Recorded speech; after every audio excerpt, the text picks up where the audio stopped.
जय शिवराय मित्रांनो पीएम किसानचा 23वा हप्ता मिळवण्यासाठी लाभार्थ्यांना आता ॲग्रीस्टेकचा फार्मर आयडी आणि केवायसी बंधनकारक करण्यात आलेली आहे। आणि याच्याच अंतर्गत बऱ्याच मोठ्या प्रमाणात लाभार्थ्यांना 22वा 21वा हप्ता मिळाला नव्हता। अशा लाभार्थ्यांना 23वा हप्ता मिळावा यासाठी एक विशेष मोहीम हाती घेण्यात आलेली आहे। 21 मे 2026 ते 30 जून 2026 या कालावधीमध्ये ज्या लाभार्थ्यांची केवायसी बाकी आहे, ज्या लाभार्थ्यांना केवायसी करायची आहे, अशा लाभार्थ्यांना केवायसी करण्यासाठी ऑनलाईन पद्धतीने एक चान्स देण्यात आलेला आहे। या लाभार्थ्यांना 30 जून 2026 पर्यंत आपली केवायसी पूर्ण करण्याचं आवाहन करण्यात आलेलं आहे। यापूर्वी सुद्धा लाभार्थ्यांना जास्तीत जास्त ॲग्रीस्टेक वरती फार्मर आयडी साठी रजिस्टर करण्यासाठी आवाहन करण्यात आलेलं होतं। याच्या अंतर्गत देखील मोठ्या प्रमाणात लाभार्थ्यांचे ॲग्रीस्टेक फार्मर आयडी काढण्यात आलेले आहेत। आणि आता ज्या लाभार्थ्यांचे केवायसी झालेले नाही किंवा ज्या लाभार्थ्यांची केवायसी साठी आलेले, अशा लाभार्थ्याला ऑनलाईन पद्धतीने केवायसी करण्यासाठी सांगण्यात आलेले आहे। याच्यासाठी एक सर्क्युलर एक पत्रक देखील काढण्यात आलेले आहे, ज्याच्या माध्यमातून तुम्ही जवळच्या सीएससी सेंटरवरती किंवा आपल्या घर बसल्या पीएम किसान आणि आधार आरडीचं ऍप्लिकेशन डाउनलोड करून ही केवायसी करू शकता। तर आजच्या व्हिडिओच्या माध्यमातून ही केवायसी अगदी 2 मिनिटांमध्ये घर बसल्या कशी करायची हेच पाहण्याचा प्रयत्न करणार आहोत। मित्रांनो, सर्वात प्रथम याच्यासाठी तुम्हाला तुमच्या मोबाईलमध्ये 2 ऍप्लिकेशन डाउनलोड करावं लागतील। एक तर पीएम किसानचं ऍप्लिकेशन आणि दुसरं फेस आधार आरडीचं ऍप्लिकेशन। याच्यासाठी हे ऍप्लिकेशन डाउनलोड करायचे। डाउनलोड केल्यानंतर हे ऍप्लिकेशन ओपन करायचे। तर याच्यानंतर आपल्याला काही परमिशन मागितल्या जातील, जसे की लोकेशनची असेल किंवा इतर।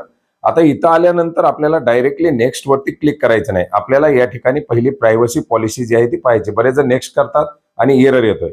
प्रायव्हसी पॉलिसी पूर्णपणे वाचायची। पूर्णपणे वाचून पाहिल्यानंतर वरती राईट साईडला आपल्याला एक ऑप्शन दिलेली आहे नेक्स्ट साठी, याच्यावरती क्लिक करायचे। याच्यावरती क्लिक केल्यानंतर आपल्याला लँग्वेज सिलेक्ट करण्यासाठी सांगितलं जाईल, हिंदी किंवा इंग्लिश, जे काही आपल्याला ठेवायचे ती लँग्वेज याच्यामध्ये सेट करायची। आता आपण याच्यामध्ये समजा इंग्लिश क्लिक करून सबमिट केलं तर आपली लँग्वेज इंग्लिश सेट झालेली आहे। पुढे ज्यावेळेस आपण लॉग इन करणार किंवा त्याच्यानंतर जे सेवा वापरणार, आता याच्यामध्ये 2 ऑप्शन आहे, अपडेट मोबाईल नंबर आणि लॉग इन। आता आपल्याला डायरेक्टली लॉग इन वरती क्लिक करायचे। लॉग इन वरती क्लिक केल्यानंतर कोणाचं लॉग इन करायचं, बेनिफिशरीचं लॉग इन करायचं। बेनिफिशरी वरती क्लिक करायचे। मग याच्यामध्ये परत 2 ऑप्शन आहेत आपल्याला, रजिस्ट्रेशन आयडी किंवा आधार नंबर। आता आपल्याकडे रजिस्ट्रेशन आयडी असेल, एमएच पासून सुरू होणार, तो टाकायचा आहे, नसेल तर आधार नंबर टाकायचा आहे।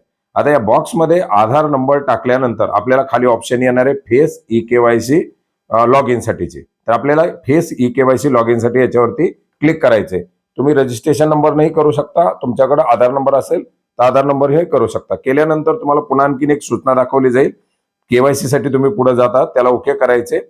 आणि याच्यानंतर तुम्हाला विचारलं जाईल कुठल्या ऍप्लिकेशनच्या माध्यमातून करायची आहे, फेस आधार आरडी किंवा आधार। तर आपल्याला याच्यामध्ये फेस आधार आरडी सिलेक्ट करायचे। हे सिलेक्ट केल्याबरोबर काय होणार आहे, आपला एक कॅमेरा चालू होणार आहे। त्या कॅमेऱ्यामध्ये आपला चेहरा दिसणार आहे, फ्रंट कॅमेरा असणार आहे। त्याच्यामध्ये 2-3 वेळेस आपले डोळे ब्लिंक करायचे, तर जेणेकरून आपला चेहरा याच्यामध्ये कॅप्चर केला जाईल। तुमचा चेहरा त्या सर्कलमध्ये पूर्णपणे बसायला पाहिजे। सर्कलमध्ये बसल्यानंतर डोळ्याची उघडझाप करायची। आपला चेहरा कॅप्चर झाल्यानंतर आपलं रेकॉर्ड आपल्या आधारशी मॅच होईल आणि ते मॅच झाल्याबरोबर आपली ई केवायसी सक्सेसफुली सबमिट झालेली असं या ठिकाणी दाखवलं जाईल। जर तुम्ही पीएम किसान मध्ये अपात्र असाल तर तुमचं नो रेकॉर्ड फाउंड दाखवलं जाईल। केवायसी झालेली असेल तर ऑलरेडी केवायसी झालेली असं दाखवलं जाईल। आणि जरी केवायसी झाली तरी तुम्हाला काही प्रॉब्लेम नाही, उलटा तो एक तुम्हाला या ठिकाणी आधार असणार आहे। तर अशा प्रकारे अगदी घर बसल्या सुद्धा तुम्ही 2 मिनिटांमध्ये ही केवायसी करू शकता। जमत नसेल तर जवळच्या सीएससी सेंटर वरती देखील ही केवायसी करू शकता।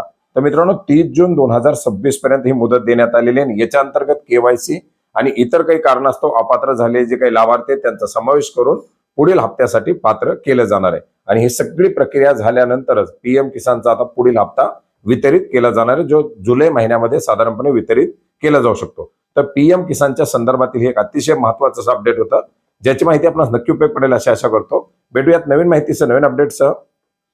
धन्यवाद।